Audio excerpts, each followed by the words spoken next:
You know, sometimes just silent eye contact is more powerful than 1,000 words. And you know why?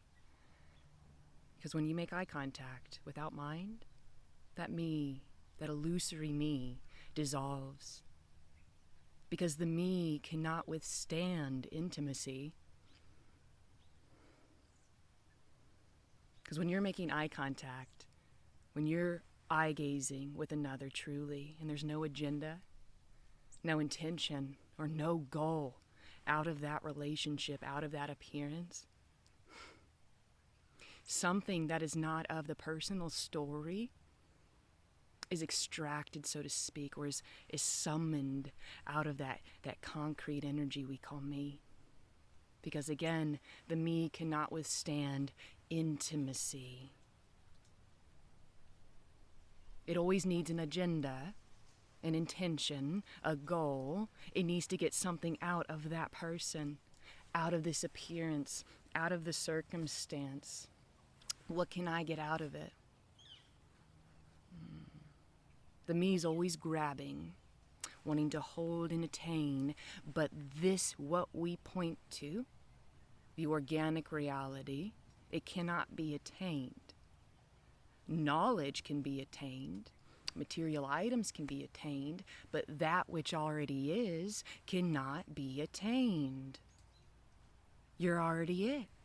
But there is a story, an energetic story playing out that maybe I'm not worthy.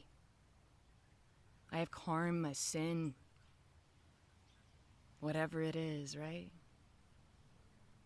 And that's okay, whatever is appearing, but it is just an appearance. It is real and it's unreal. It's very real for the sense of separation, the dreamer, unreal for isness, so to speak.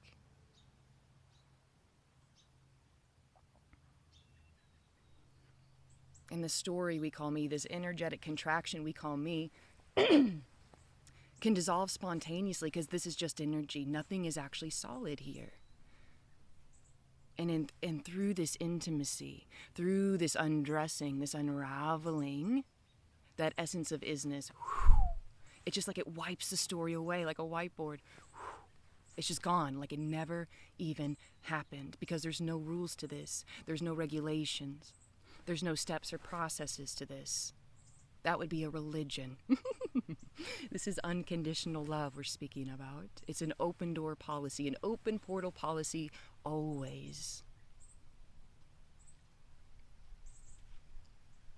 And what I truly sense with the subconscious of humanity is that this isn't it. This body is too sinful, it's too dense. There's this whole story of the fall wrapped around it. How can this be it? How can this be it? How can I be it? And that's the question of the I. That's the question of duality. How can I be it? And that question stops appearing, and that's awakening, so to speak. So awakening is just the end of all of these questions of wanting to get, understand, and know, because you can't know this intellectually. So that's why I point to intimacy. It's intuitive. To be intimate, there can't be these walls of conditions and concepts. It's an openness. It's not this guardedness. Guardedness is me. And it's not wrong, because the me is an appearance of that which we call the beloved, or the universe, or infinity, whatever we want to label it. But you actually can't escape it. You've never left home. That's just an imagination. It's just a story.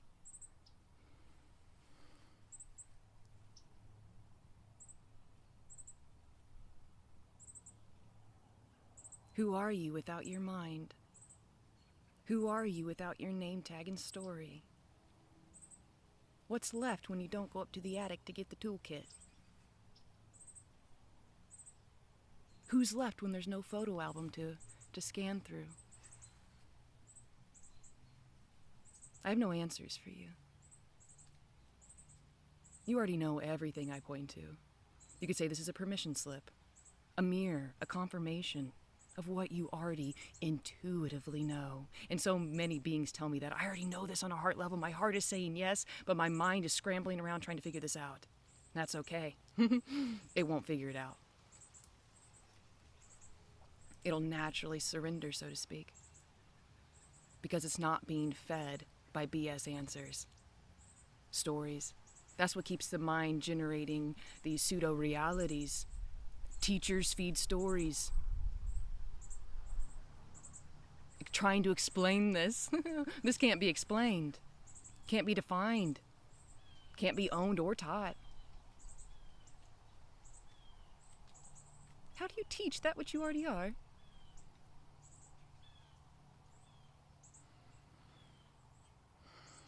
This is the gospel. This is the good news. You've always been that. And even if you feel contracted or you feel like you're seeking, that is that which we call God appearing as a seeker. Maybe for fun. Who knows? But you can't escape this.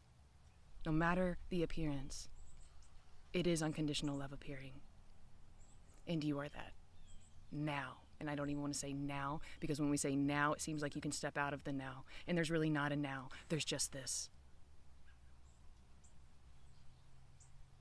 And this can appear as anything: frustration, gratitude, bliss, joy. Anything can appear.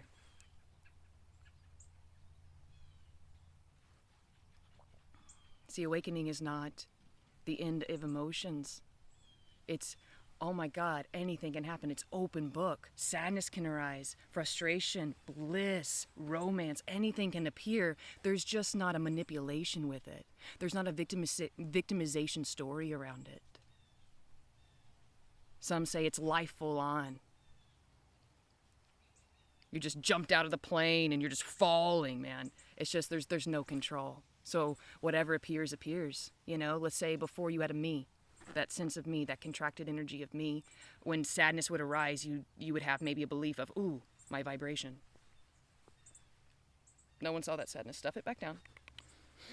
Do a mantra. We got to keep the vibration high so we can only attract amazing things, you know. And then you would stuff the sadness down instead of just letting the natural rain shower come forth, yeah? That's what the me does. It tries to control. When there's no me, you may cry for 2 hours. You may cry for 2 days because there's no one there saying this is not okay. Sadness is okay. Sadness is beautiful. Just as beautiful as bliss. Not to the person, though. Not to the person. Isness sees this. Isness hears this. It's all flavors. It's all taste. It's delicious. It's not a one-sided thing. It's an inclusion. An inclusion. Because you're everything and nothing. So to say you're just bliss is nonsense. You're also frustration. You're also thunderstorms. You're also crankiness and tired muscles and joy. Everything and nothing simultaneously.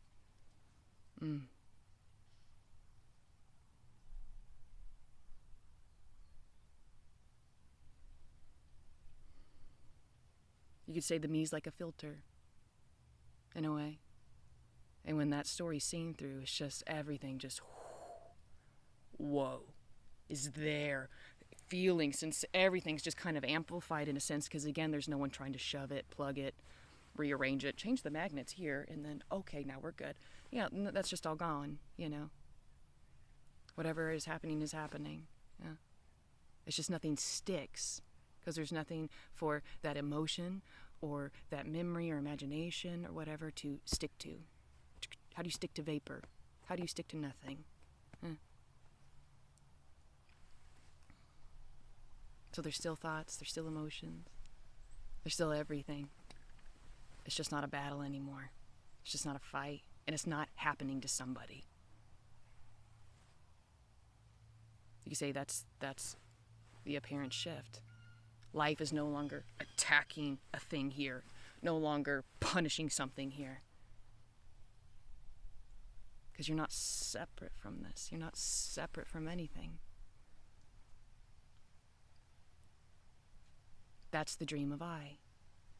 And we can wake up from that like, because it's not actually there. It's not actually happening, just like your dream state at night.